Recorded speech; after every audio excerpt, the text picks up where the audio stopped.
Donc maintenant, nous avons l'intervention de Madame Claire Riffel de la Maison des adolescents de Strasbourg. Elle est psychologue clinicienne et chef de service. Elle va nous présenter quelques vignettes cliniques de la Maison des ados pour voir un petit peu plus comment c'est vécu du point de vue adolescent. Merci beaucoup. Bonjour à tous et à toutes, rebonjour. L'idée de cette intervention, c'était justement à l'origine de venir un petit peu illustrer ce qui se dit alors de l'automutilation, mais plus spécifiquement des scarifications dans une maison des adolescents. Qu'est-ce que les adolescents viennent nous en enseigner ou nous en expliquer ? Sachant que, pour rappel, la Maison des adolescents est donc un lieu d'accueil et d'écoute pour les adolescents de 11 à 25 ans, où ils peuvent venir librement déposer ce qu'ils veulent et aborder ce qu'ils souhaitent. C'est donc un lieu où, étant venus par eux-mêmes ou plus ou moins fortement emmenés par un proche ou un professionnel, ils peuvent parler de leurs pratiques, notamment d'automutilation.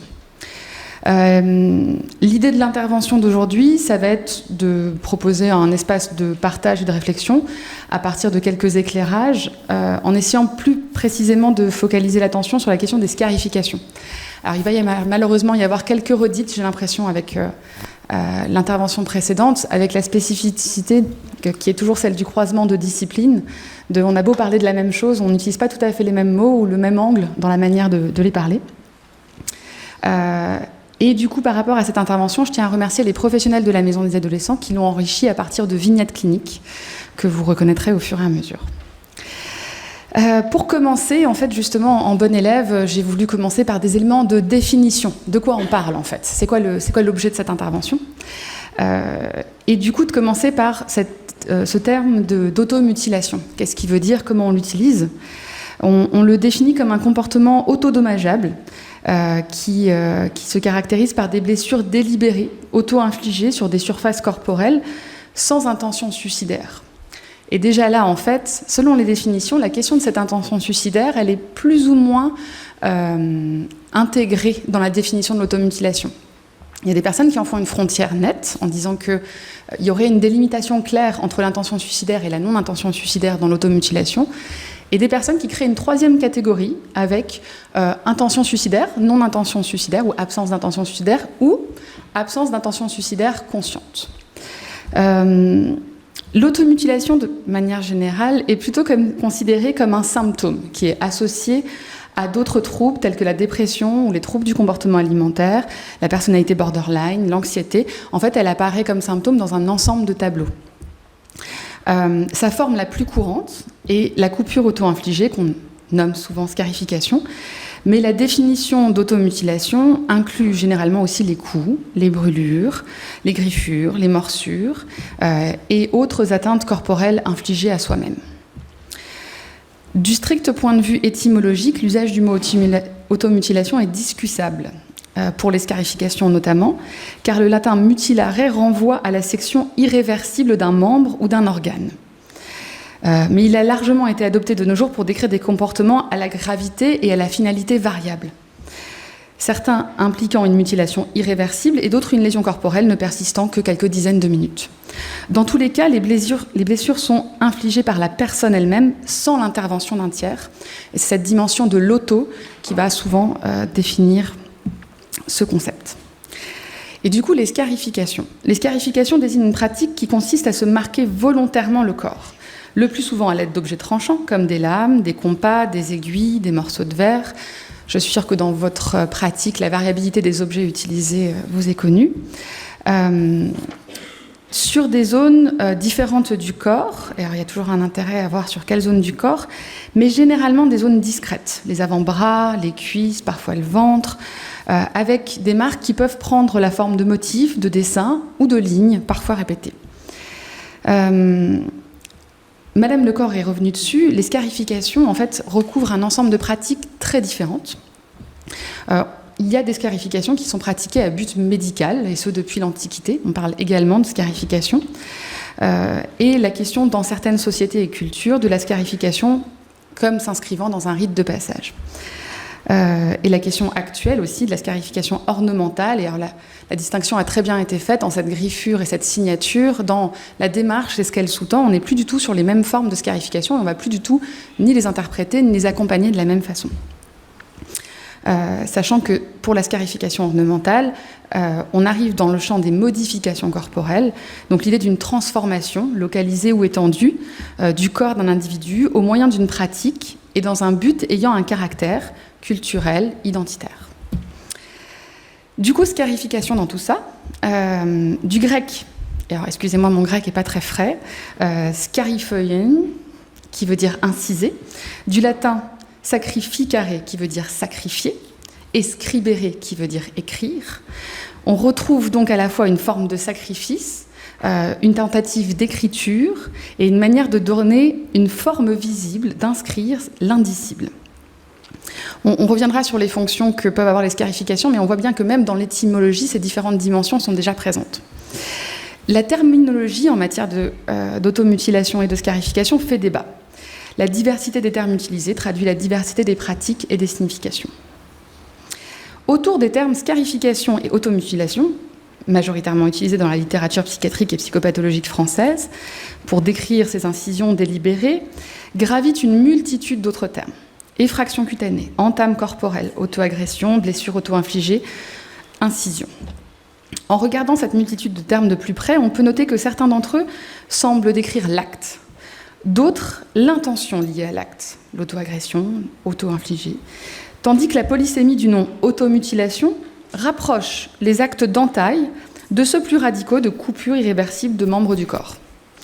Ces réflexions lexicales, en dehors d'un plaisir lié à l'utilisation de la langue, participent de la définition de notre objet. En effet, choisir un mot qui décrit l'acte laisse la possibilité à l'observateur de comparer des entailles privées et solitaires à des performances publiques qui revendiquent une forme artistique et un sens tentant d'être partagé, ou encore à des rituels de passage qui se rapportent à une culture spécifique pour une époque et une communauté donnée. A l'inverse, un lexique qui s'attache à l'intention met l'accent sur la réalité psychique du sujet plutôt que sur l'acte en lui-même. Aujourd'hui, j'utiliserai principalement le mot scarification, car c'est celui qui est le plus utilisé par les professionnels du soin en France, au sens de coupure auto-infligée, parce que c'est celui aussi le plus répandu chez les adolescents eux-mêmes. Pour poursuivre, j'ai voulu poser, en tout cas eu la prétention de vouloir poser, des repères épidémiologiques, c'est-à-dire mesurer l'ampleur du phénomène. Il est toujours difficile de mesurer avec précision l'ampleur d'un phénomène comme celui des scarifications, tant les pratiques sont diverses, ça on l'a dit, souvent dissimulées, minimisées ou mal interprétées. Néanmoins, plusieurs études permettent de dégager quelques repères chiffrés que je trouve utiles à la compréhension. On estime aujourd'hui que 10 à 15% des adolescents et adolescentes se sont déjà scarifiés, soit environ un jeune sur 6. Les premières scarifications apparaissent en général autour de 12-13 ans, très rarement avant, ce qui en fait un comportement typiquement adolescent, ça a déjà été dit, inscrit dans une dynamique développementale particulière, donc toutes les questions de transformation corporelle sur lesquelles on reviendra. La dimension genrée a déjà été parlée par Madame Lecor, les filles semblent statistiquement plus concernées que les garçons, mais cet écart pourrait également refléter une différence de visibilité ou de verbalisation autour de ces pratiques. Les garçons auraient pour leur part recours à d'autres formes d'expression de la souffrance psychique, comme des conduites à risque du côté de la violence, l'alcoolisation, la mise en danger. Ça a déjà été dit.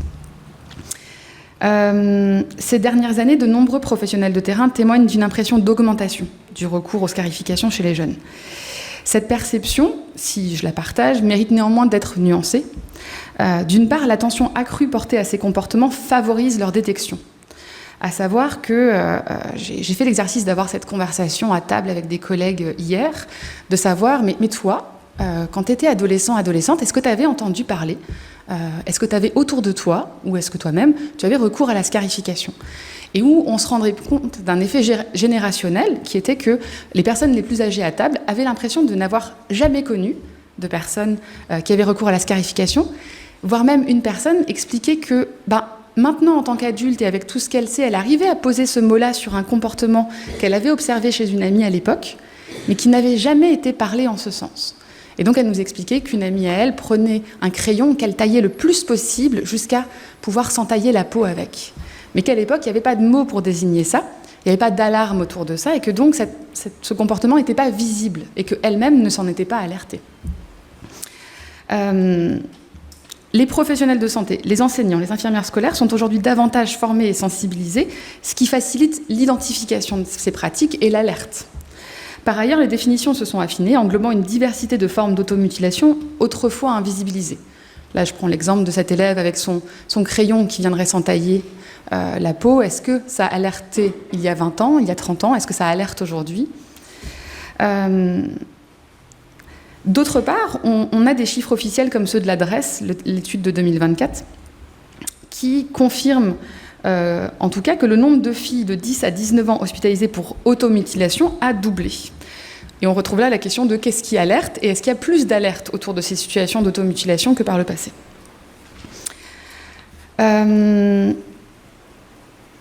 Il semble donc y avoir une augmentation globale du phénomène, mais celle-ci s'explique à la fois par une meilleure détection, une plus grande visibilité sociale de ce symptôme et un recours plus fréquent aux professionnels de santé. C'est l'autre grande distinction. Il y a 30 ans, si mon ami s'ouvrait la peau au stylo, qui j'allais chercher, j'avais moins d'adultes et moins de structures à ma disposition pour alerter autour de ce comportement.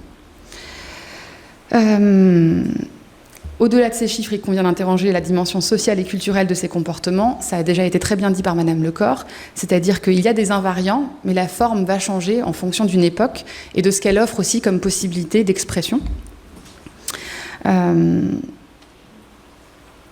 Sachant qu'il y a toute cette question aussi, et ça a déjà été dit, je suis désolée, j'essaye d'éviter les redites, mais je sens que ça va être compliqué, de l'influence du groupe de pairs et de l'influence de connaître ces pratiques de la part de ses camarades. Et ça, c'est souvent parlé par les adolescents et les adolescentes à la maison, des ados, cette question de « j'avais une amie qui le faisait », et de là m'est venue l'idée, dans un moment où j'en avais besoin, où j'avais besoin de quelque chose, d'avoir recours aux scarifications. Je vais poursuivre en essayant d'éclairer quelques fonctions et enjeux psychiques des scarifications à l'adolescence, sachant que cette présentation ne prétend pas à l'exhaustivité, mais l'idée c'était plutôt d'essayer de fournir un peu de matière à penser, en rappelant avant tout que tout symptôme, et donc la scarification autant que les autres, est avant tout une recherche d'équilibre pour les individus. Ça me paraissait intéressant de le poser là. Les enjeux et fonctions des pratiques de scarification des adolescents sont souvent multiples et complexes, donc on ne peut pas les ranger derrière une seule de ces fonctions-là ou une seule de ces significations-là. Voilà, ces précautions verbales posées, lançons-nous. La scarification apparaît comme un symptôme particulièrement fréquent à l'adolescence. Moment charnière où les transformations corporelles pubertaires bouleversent le rapport au corps et au monde. Le corps change, échappe à la maîtrise, devient source d'angoisse. La scarification peut alors être comprise comme une tentative de reprise active sur ce corps, subi, voire comme une manière d'inscrire quelque chose de soi à sa surface, une forme d'appropriation identitaire. L'adolescence, c'est également une période marquée par une intensification des investissements narcissiques et objectaux, ou pour le dire en clair, du rapport à soi et aux autres. Le travail de subjectivation au cœur des enjeux identitaires et des identifications sexuées semble particulièrement mobilisé à cette période, rendant le corps adolescent à la fois lieu de conflit, de transformation et d'expression. La peau, frontière entre le dedans et le dehors, devient support d'un éprouvé intense. Frontière, elle est aussi passage. Entre soi et l'autre, entre le corps et la psyché, entre l'intériorité débordée et une extériorité potentiellement contenante, ou en tout cas on l'espère. L'action d'inscrire une trace sur soi prend ainsi tout son sens. Certaines adolescentes le disent explicitement. Si c'était cicatrisé, ça ne m'allait pas, car on aurait dit que je ne souffrais plus. La trace visible devient une preuve silencieuse d'un mal-être qui, faute de mots, trouve dans la chair un langage. Ce qu'illustre, pour exemple, le discours de Charles, 17 ans. Charles arrive à la maison des adolescents un lundi, en fin de journée, accompagné de ses amis, spontanément. Il montre immédiatement une plaie profonde à l'avant-bras, demandant s'il doit se rendre aux urgences. Une infirmière lui prodigue les premiers soins et oriente rapidement Charles vers un suivi spécialisé. La blessure est trop profonde pour être simplement recousue. Charles traverse une période difficile. Il vient de vivre la rupture d'une relation amoureuse violente, marquée par des humiliations publiques. Par ailleurs, un de ses amis proches s'est récemment suicidé. Ces événements s'ajoutent au stress scolaire et à une difficulté croissante à se motiver. Malgré cela, il maintient de bonnes relations familiales et sociales et réussit plutôt bien à l'école. Il dit ne pas avoir d'idées suicidaires, affirmant qu'il aime beaucoup la vie.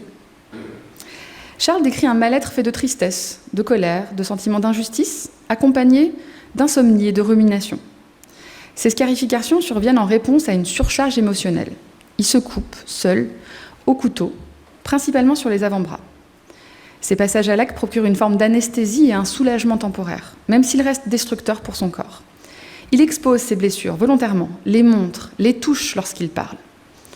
Lors de sa dernière scarification, Charles a été surpris par la profondeur de la blessure qu'il s'était infligée. Ce choc a constitué un véritable déclencheur, lui faisant prendre conscience que quelque chose n'allait pas. C'est également cette blessure qui a alerté ses amis, qui ont pu alors intervenir. Concernant son rapport à ses parents et à son mal-être, Charles ne cherchait pas à tout prix à cacher ses difficultés. Cependant, il ne parvenait pas à leur en parler directement, par peur de leur faire mal. Il a cependant trouvé un soutien auprès de sa sœur aînée, à qui il a pu confier ce qu'il vivait. Ses parents, de leur côté, lui avaient déjà demandé comment il allait, mais il n'avait pas osé leur révéler qu'il traversait une période difficile. Depuis les premiers entretiens à la maison des adolescents, Charles a finalement franchi le pas et a parlé de lui-même à ses parents. Il a également trouvé de lui-même des solutions alternatives aux scarifications, notamment l'écriture et le fait de crier dans son oreiller. Charles dit accepter ses cicatrices. Il ressent le besoin de garder une marque visible sur son corps de cette période douloureuse. Il est convaincu que cela lui permettra de mieux faire face à d'éventuels prochains épisodes difficiles. Une autre fonction des scarifications, qui était déjà dans cette première vignette, mais c'est la question de la régulation et de l'apaisement, la recherche d'une régulation et d'un apaisement. La scarification procure souvent un soulagement immédiat, mais transitoire, face à un trop-plein émotionnel et à une tension interne intenable, ou au contraire, à un ressenti de vide angoissant.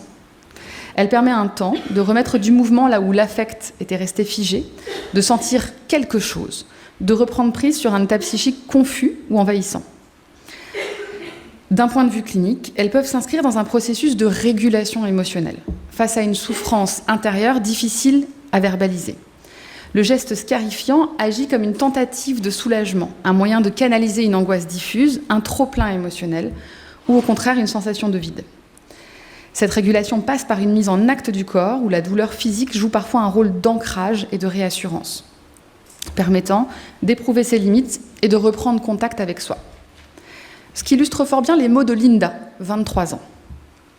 Ça a vraiment commencé en 5e, juste après une rupture amoureuse, c'était une relation à distance. J'avais une amie qui faisait ça. Elle me disait que ça l'aidait à extérioriser, à sortir ce qu'elle avait au fond d'elle. Alors je me suis dit pourquoi pas.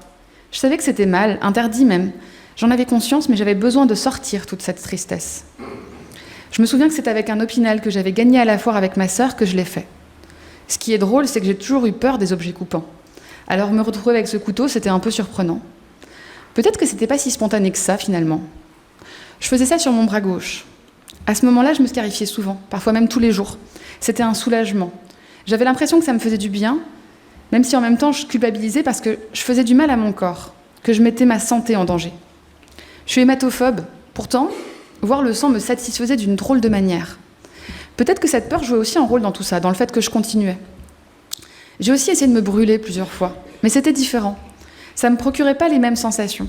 Le soulagement était beaucoup moins marqué, alors j'ai vite abandonné cette idée. Aujourd'hui, je ne me scarifie plus, mais je sais que ça pourrait revenir si je traverse une période difficile. C'est un recours que je garde en tête, même si j'essaye de m'en éloigner. Je pense que ça a diminué parce que j'ai moins de tristesse en ce moment, et surtout parce que j'ai trouvé d'autres moyens pour exprimer et extérioriser mes émotions. Par exemple, j'écris des chansons. Ça m'aide vraiment à mettre des mots sur ce que je ressens. L'idée, également, sous certains gestes de scarification, c'est de pouvoir entendre un geste en quête de figuration. Et alors là, c'est ce qu'a pu beaucoup développer Madame Lecor sur une perspective sociologique de cette idée de passeur de sens, de quelqu'un qui vient de mettre en sens le geste. Sous l'angle psychodynamique, la scarification peut être lue comme une tentative de figuration dans des moments où l'activité fantasmatique est insuffisamment organisée pour contenir ou symboliser ce qui déborde. L'acte de se blesser, souvent là où la peau est visible, vient alors marquer une tentative de mise en forme de ce qui ne trouve pas encore de représentation psychique claire. La peau joue ici un rôle important, à la fois frontière et lieu de sensation. Elle devient un espace sur lequel quelque chose de l'ordre de l'émotion brute, non pensée, peut se déposer, s'inscrire. Dans certains cas, cette inscription corporelle peut amorcer un travail d'élaboration psychique en permettant de passer d'un vécu douloureux, resté sans mots, à une forme plus construite de compréhension de soi. De manière un peu contre-instinctive, j'avais un peu peur de porter cette possibilité, mais on peut aussi voir dans les scarifications une expression parfois défensive de résistance face à la pulsion de mort. Je m'explique. Certaines adolescentes et certains adolescents témoignent de leur usage des scarifications comme d'un moyen de ne pas mourir. Je me scarifiais pour ne pas me suicider, nous dit cette patiente. Je me disais, ça va pas, je veux mourir. Et tchac, tchac, tchac. Ça n'allait pas mieux, mais j'avais moins envie de mourir. En d'autres termes, et certains auteurs le suggèrent, les automutilations seraient associées à une aspiration à vivre. Leur signification serait cette recherche dans une aspiration à vivre. Tandis que les tentatives de suicide seraient mues par une motivation à interrompre la vie. Le recours aux scarifications peut donc avoir une forme protectrice, paradoxalement anti-suicidaire, en tout cas sur un temps. Mais attention, lorsque des idées suicidaires apparaissent chez un ou une adolescente déjà engagée dans des conduites de scarification, le risque d'un passage à l'acte est accentué. La désinhibition progressive vis-à-vis de la douleur et de l'atteinte corporelle peut faire tomber une barrière qui existe chez d'autres adolescents. D'où l'importance clinique de ne pas minimiser l'association entre scarification et pulsion suicidaire, même lorsque celle-ci n'est pas directement exprimée verbalement. J'ai aussi voulu m'intéresser à la scarification dans la place qu'elle peut avoir dans des relations, et notamment dans la relation aux parents. Alors Madame Lecor l'a déjà dit, il y a cette question de la scarification, elle s'exprime sur le corps, et le corps, il a été l'objet de projections, de soins de la part des parents. Et ce geste peut parfois prendre un sens relationnel. Atteindre le corps soigné par les parents, provoquer leur effroi, chercher une séparation, voire parfois faire de la souffrance un objet d'échange ou de chantage dans les relations. Dans ces dynamiques familiales, la scarification devient aussi un langage relationnel, un acte adressé, même s'il semble s'opposer à toute communication. La scarification peut être comprise comme un cri muet inscrit dans la peau, à défaut de pouvoir se formuler en mots. Par ce geste, l'adolescent se montre autant qu'il se cache. Il met en acte ce qui ne peut être dit et met en scène ce qui échappe au langage. Ce marquage corporel peut donc être interprété comme un appel à l'autre. Petite parenthèse pour dire que la découverte par les parents des scarifications de leurs adolescents constitue bien souvent un moment de choc et de sidération. C'est un moment dans lequel on est beaucoup interpellé, et j'imagine que vous aussi en tant que professionnel, par les parents, en recherche de réponses et de manières d'accompagner leur enfant. La douleur leur est révélée de manière parfois brutale et en plus énigmatique, puisque les adolescents ne peuvent le plus souvent pas répondre de cet acte. Ils questionnent en tant que parents, mais se heurtent fréquemment à l'impuissance de leur enfant à mettre des mots. Je ne sais pas. Les éprouvés des parents, et je viens là ouvrir la question des professionnels, mais ne sont pas sans rappeler ceux des professionnels.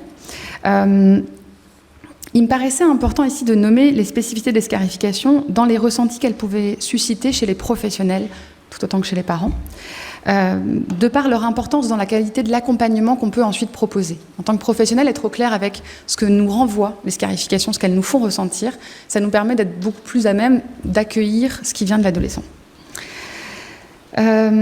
Il y a un impact traumatique potentiel des scarifications qui peut provoquer effraction et désorganisation chez les professionnels comme chez les parents. Et là, je vais citer Jonathan Nathan, qui a écrit un livre, alors je vais le dire en anglais, In-Depth Work with Patients for Self-Harm, donc un livre sur le travail en profondeur avec les patients qui se scarifient. Il est clair que la première chose à laquelle le soignant doit faire face est sa propre réaction. Écouter les histoires de scarification exige une capacité à gérer sa propre répulsion, sa haine, sa condamnation, son anxiété, sa tristesse, son impuissance, sa culpabilité, sa fureur. De tous les comportements dérangeants de nos patients, l'automutilation est, selon Allen Frances, le plus difficile à comprendre et à soigner. La plupart d'entre nous éprouvent une bien plus grande et immédiate empathie pour la dépression ou l'anxiété d'un patient, et même pour les impulsions violentes et les pensées psychotiques que nous pouvons le faire pour le soulagement que certains patients ressentent quand ils se blessent ou se scarifient. Le clinicien ressent souvent un mélange de sentiments d'impuissance, d'horreur, de culpabilité, de colère, de trahison, de dégoût et de tristesse. Je recommande à ce sujet l'excellente thèse de Adrien Cascarino, Regard croisé sur les scarifications adolescentes, qui parle au sujet de l'abord des scarifications, de vacillements intrapsychiques et intersubjectifs tant chez l'adolescent que chez le soignant, dans la révélation des scarifications. Ce serait le caractère violent et agressif de ces pratiques qui entraînerait de tels sentiments. Comme tous les comportements violents, ces conduites ne sont pas observées dans la distance objectivante. Et en conséquence, le regard de l'intervenant qui a choisi de soigner reste déconcerté par cette marque destructrice et agressante.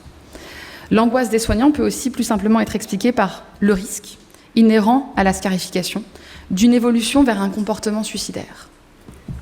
Enfin, certains auteurs évoquent aussi le sentiment intuitif qu'un tel comportement n'est pas naturel, que c'est une déviation par rapport aux principes évolutifs de protection de la vie et de l'intégrité du corps. Accompagner une adolescente qui se scarifie implique de créer un espace d'accueil profondément non jugeant, qui déculpabilise, qui verbalise, qui offre des représentations là où bien souvent les mots manquent. Il s'agit de reconnaître la fonction psychique de l'acte sans la condamner ni la banaliser. Il est rappelé que poser la question à un enfant ou à un adolescent sur la présence de scarification n'induira pas chez lui de telles idées ou ne provoquera pas de passage à l'acte. Dans le travail thérapeutique, l'enjeu est bien de penser avec un A et ou avec un E, ce qui ne peut pas encore se dire, car ces jeunes arrivent souvent démunis de langage, avec pour seule expression ce que leur peau porte en silence. La plaie devient alors un point de départ, un lieu possible de rencontre, à la fois avec soi-même, avec l'autre, et avec un processus d'élaboration psychique.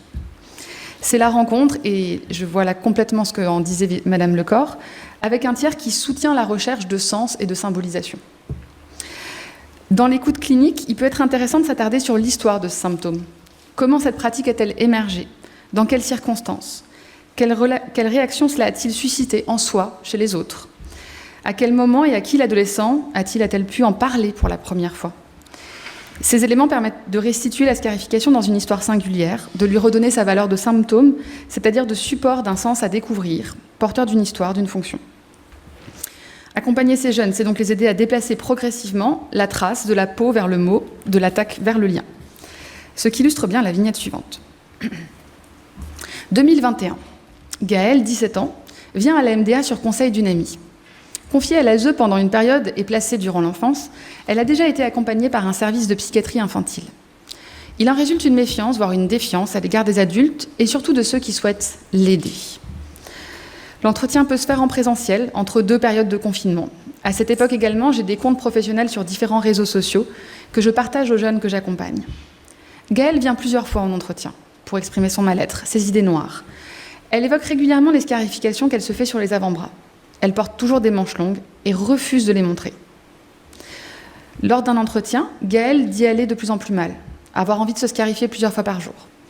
Régulièrement, il lui est proposé de rencontrer le pédopsychiatre de la structure, ce qu'elle refuse. Elle m'écrit ponctuellement sur les réseaux sociaux, sans demande particulière. Un jour, alors que je ne travaille pas ce jour-là à la MDA, elle m'écrit en me disant que ça ne va pas, qu'elle s'est scarifiée la veille, profondément sur les avant-bras, et qu'elle a ensuite pulvérisé du déodorant sur ses plaies, pour, je cite, « ressentir et avoir mal ». Je lui propose de l'appeler, ce qu'elle refuse. Nous échangeons par message. Elle refuse d'aller chez son médecin généraliste, qui est le médecin de famille. Elle accepte de venir à la MDA sans rendez-vous. Je contacte alors le secrétariat et je demande si le médecin généraliste présent ce jour-là pourrait la rencontrer sans rendez-vous. Gaëlle accepte de se rendre à cette rencontre. Je l'enjoins à montrer ses blessures. Elle va finalement accepter, les montrer à mon collègue et accepter qu'on prenne soin d'elle, en désinfectant ses plaies et en lui prodiguant les soins de première nécessité. Cette acceptation de sa part va permettre une nouvelle dynamique dans l'accompagnement. Gaëlle va dès lors accepter d'être accompagnée aux urgences psychiatriques le jour même pour une prise en charge adaptée. En tant qu'éducatrice spécialisée, cette situation a eu plusieurs effets. De l'inquiétude principalement, une recherche singulière aussi. Comment travailler à l'acceptation de la prise en soin? Pour Gaëlle, cela a nécessité du temps pour qu'elle s'autorise à faire confiance, du sang-froid également, pour ne pas répondre à son urgence par de la panique. Et cela a aussi nécessité l'intervention d'un tiers, ici mon collègue médecin, pour qu'elle s'autorise à montrer ses blessures et à accepter qu'on la soigne. Là, cette professionnelle a bien partagé ce qu'elle-même a pu ressentir dans cette situation et l'importance que ça a eu de mettre ses ressentis là de côté. En conclusion, les scarifications nous confrontent à un paradoxe. Elles sont à la fois silencieuses et criantement visibles, violentes et porteuses d'un appel, autodestructrices et parfois, mais aussi tentatives de survie. Loin d'être univoque, elle révèle une pluralité de significations, des fonctions, de trajectoires psychiques, et se situe au carrefour de la douleur, de l'identité, du lien, du corps qui se transforme, du besoin d'être vu, reconnu, entendu. En ça, elles s'inscrivent pleinement dans les turbulences de l'adolescence. Notre rôle en tant que professionnel n'est pas de réduire cette pratique à un simple symptôme, ni de la figer dans une catégorie pathologique. Il s'agit plutôt de l'accueillir comme une forme de langage, encore brute, parfois opaque, mais riche d'un potentiel de transformation. D'accompagner ces jeunes dans un déplacement, de l'acte vers le sens, de la peau vers la parole, de la solitude vers la relation. Il ne s'agit pas de faire de ces marques sur le corps une fin en soi, mais plutôt de les considérer comme un point d'entrée possible dans un travail d'élaboration, permettant d'approcher ce qui ne pouvait jusque-là être formulé autrement. Je vous remercie.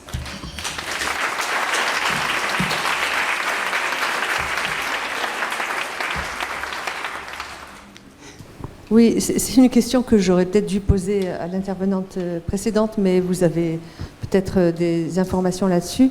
Est-ce qu'il y a une différence d'occurrence des scarifications, de cette pratique, entre guillemets, de ce symptôme, selon les milieux sociaux?